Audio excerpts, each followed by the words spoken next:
Welcome to my channel. আমি নূপুর সাহা, ঢাকা, বাংলাদেশ থেকে। সবাইকে আমার চ্যানেলে অনেক অনেক স্বাগত। আশা করি সবাই ভালো আছো। এই তো চলে এসেছি প্রতিদিনের মতো আমি আমার রান্নাঘরে। এখানে দেখতেই পাচ্ছ ইলিশ মাছ। ইলিশ মাছের ডিমগুলো আলাদা করে নিয়েছি। আজ এই ইলিশ মাছ দিয়ে কী রেসিপি রান্না করব সেটাই তোমাদের সাথে শেয়ার করব। ইলিশ মাছ পছন্দ করে না এমন মানুষ খুবই কম পাওয়া যাবে। আর ইলিশ মাছ দিয়ে যে কোনো রেসিপি রান্না করলে কিন্তু খেতে দারুণ লাগে। আমি হলুদ মরিচ আর লবণ দিয়ে মাছটা মেখে হালকা একটু ভেজে নেব। স্বাদে গুণে ভরপুর, পুষ্টিতেও ভরপুর। আর সামুদ্রিক মাছ ইলিশ মাছ হচ্ছে আমাদের জাতীয় মাছ। খেতেও যেমন মজাদার আর দামেও সেরকম খুবই বেশি।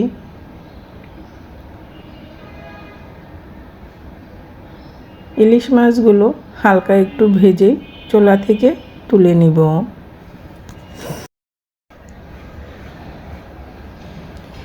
কারণ ইলিশ মাছ খুব কড়া করে ভেজে রান্না করলে খেতে কিন্তু খুব একটা বেশি ভালো লাগে না। তবে ইলিশ মাছ ভাজি কড়া করে খেতে ভালো লাগে।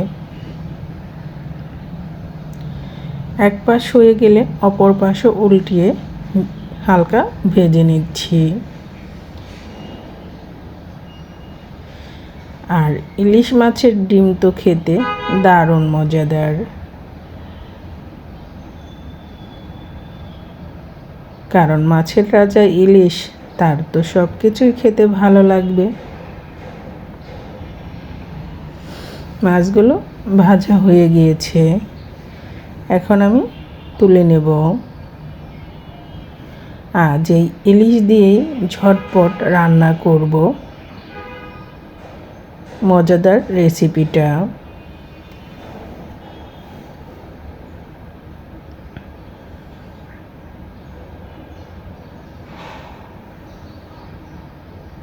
এবং ওই অবশিষ্ট তেলে আজ রান্না করে নিব মজাদার রেসিপিটা। আমি অফ ক্যামেরায় বেগুন কেটে ধুয়ে পরিষ্কার করে নিয়েছি।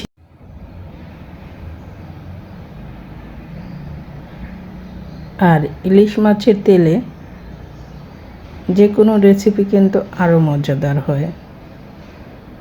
আমি আর অল্প পরিমাণ একটু তেল দিয়ে নিব। দিয়ে দিলাম এখানে গোটা কালো জিরা, আর দিয়ে দিচ্ছি বেগুন।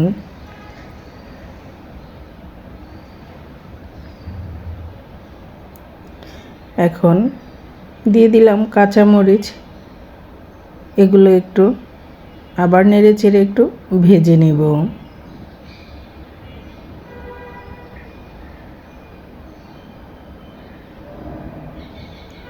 কালো জিরা ফোড়ন আর এই বেগুন দিয়ে ইলিশ মাছের রেসিপিটা খেতে কিন্তু দারুণ লাগে।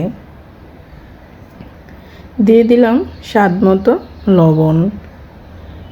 বেগুনটা যখন ভাজা ভাজা হয়ে যাবে তখন এখানে মশলা অ্যাড করব। আমি কিন্তু আজ এই হালকা মশলাতেই এই রেসিপিটা রান্না করব। আর হালকা মশলাতেই এই বেগুন ইলিশ ঝোলটা কিন্তু খেতে অসাধারণ লাগে। গরম গরম ভাতে এরকম একটা মজাদার রেসিপি হলে কিন্তু জমে যাবে।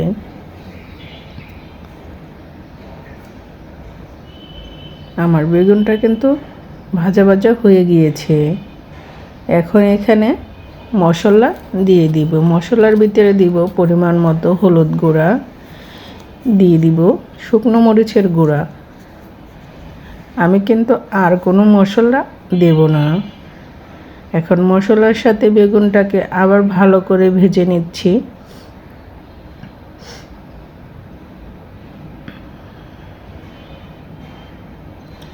এখন দিয়ে দিচ্ছি পরিমাণ মতো ঝোল। এখন নেড়ে চেড়ে দিচ্ছি।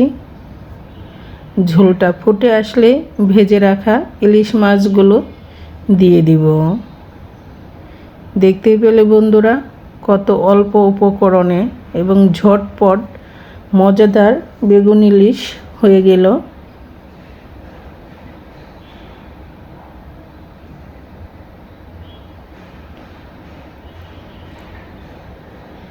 আর ইলিশ মাছ তো আমাদের ঘরে সবারই খুব পছন্দ।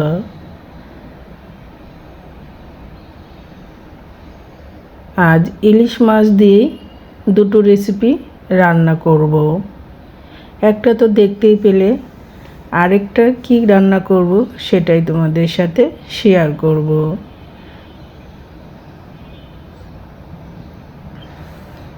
একটু ঢাকনা দিয়ে ঢেকে রান্না করে নেব, চুলার আঁচটা লো মিডিয়াম আঁচে রেখে।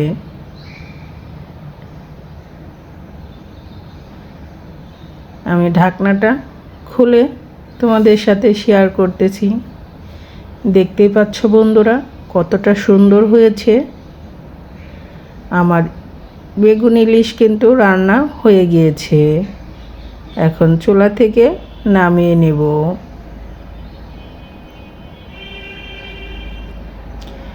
যদি তোমাদের ভালো লাগে এভাবে ট্রাই করতে পারো। আর ভিডিওটি এ পর্যন্ত যারা দেখতে দেখতে একটা লাইক দিতে ভুলে গিয়েছো, প্লিজ একটা লাইক দিয়ে ভিডিওটা কন্টিনিউ করো। আর কাছে কিংবা দূরে যে যেখান থেকে প্রতিনিয়ত আমার ভিডিও দেখো, তাদের সবাইকে অনেক অনেক ভালোবাসা ও ধন্যবাদ। এভাবে তোমরা আমার পাশে থেকো, আমাকে সাপোর্ট করে সামনের দিকে এগিয়ে নিয়ে যেতে সাহায্য করো। এই তো ইলিশ মাছের ঝোলটা নামিয়ে নিয়েছি। কেমন হয়েছে আমার এই ইলিশ বেগুন রেসিপিটা অবশ্যই কমেন্টস করে জানাবে। গরম গরম ভাতে খেতে কেমন লাগবে বলো তো তোমরা? ভালো লাগবে নাকি খারাপ লাগবে?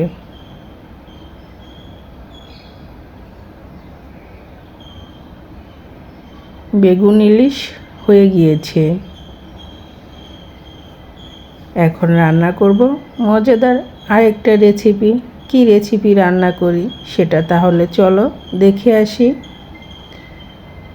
আজ এই ইলিশ মাছের মাথা দিয়েই রান্না করব আরেকটা মজাদার রেসিপি। চুলায় প্যানটা বসিয়ে নিয়েছি, দিয়ে দিচ্ছি গোটা কালো জিরা ফোড়ন। কারণ কালো জিরা কিন্তু আমার খুবই পছন্দ। আর কালো জিরা ফোড়ন দিয়ে কিছু কিছু রেসিপি কিন্তু খেতে দারুণ লাগে। এই তো দিয়ে দিচ্ছি ইলিশ মাছের মাথার। আর আমি অফ ক্যামেরায় কেটে নিয়েছি খোসাসহ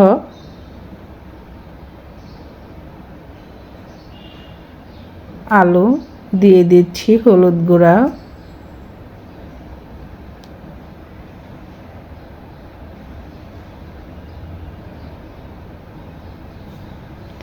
হলুদ গুঁড়া দিয়ে মাছের মাথার সাথে মিশিয়ে একটু নেড়ে চেড়ে ভেজে নিচ্ছি।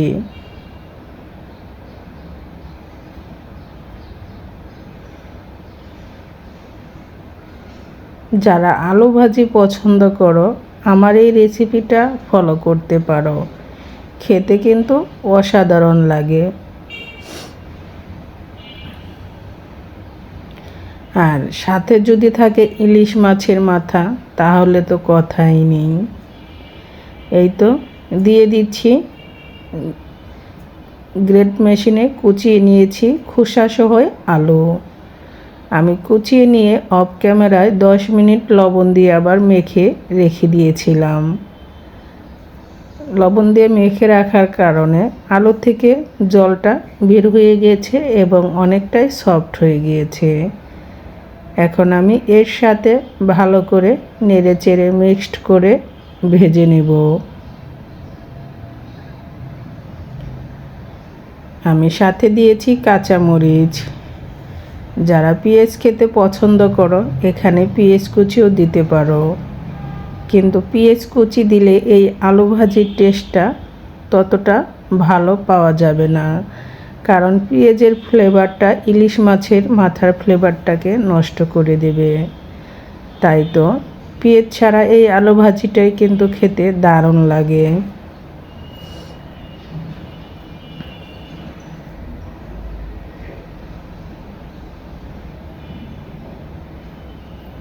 চুলার আঁচটা একটু হাই হিটে রেখেই নেড়েচেড়ে ভেজে নিতে হবে,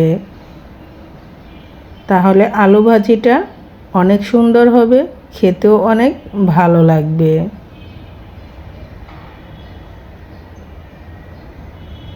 এমন একটা আলু ভাজি রুটি, লুচি, পরোটা, ভাতের সাথে খুব সুন্দর করে খাওয়া যাবে। এমন একটা ভাজি হলে আর কোনো রেসিপি লাগে না। আর আলু ভাজি তো অনেকেরই পছন্দ।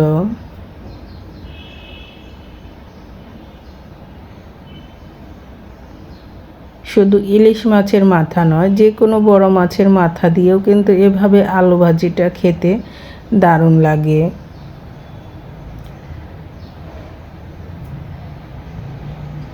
দেখতেই পাচ্ছ ভাজিটা কিন্তু প্রায় হয়ে গিয়েছে।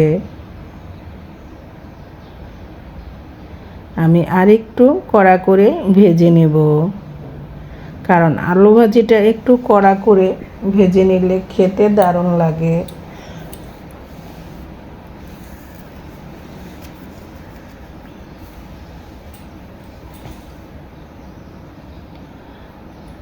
ইলিশ মাছের মাথা দিয়ে আলু ভাজিটা কেমন হলো?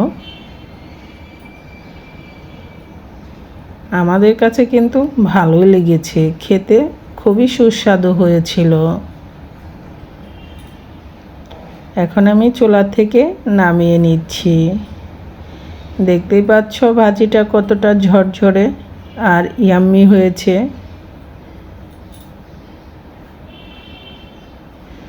যদি রেসিপিটা ভালো লাগে এভাবে ট্রাই করে দেখতে পারো।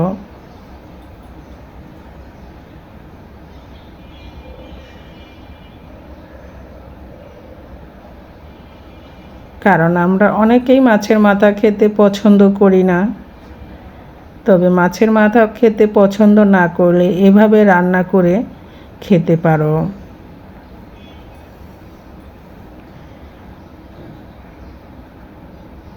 সবাই ভালো থেকো, সুস্থ থেকো। আজকের মতো ভিডিওটি এখানেই শেষ করব। এই ছিল আজ আমাদের দুপুরের মেনুর রেসিপি, সেটাই তোমাদের সাথে শেয়ার করেছি। তাহলে আজকের মতো এখানেই বিদায় নিচ্ছি।